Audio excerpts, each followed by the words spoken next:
So you've received report from the cardiac cath lab, and you started removing air out of your TR band. You have approximately 3 cc's of air left to remove. You haven't had any issues removing the air. You pull back the remaining 3 cc's, 1, 2, and 3, and your TR band is flat.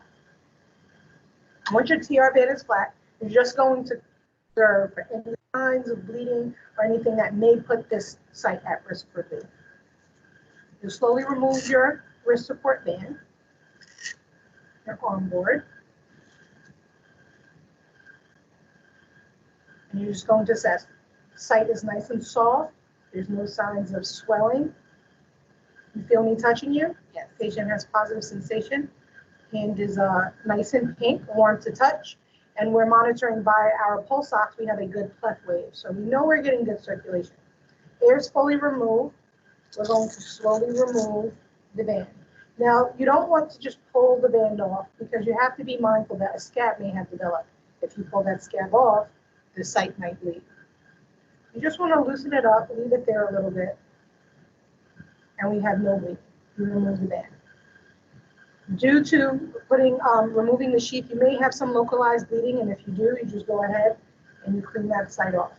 Now, it's at this time, if the site will bleed, you should probably notice it just because the friction will create a disruption with that clot there.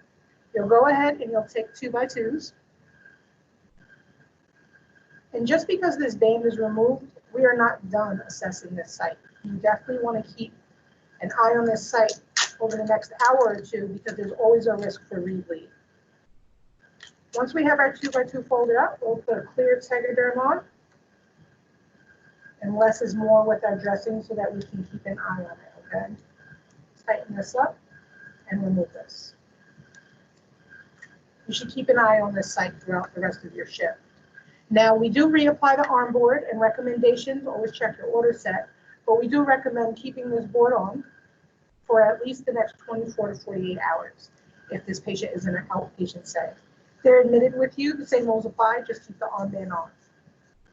This is preventing them from flexing their wrist and causing a rupture in that scab. Now, there's some rules and restrictions we'll go over in the next slide that discuss the specific discharge instructions you should provide this patient.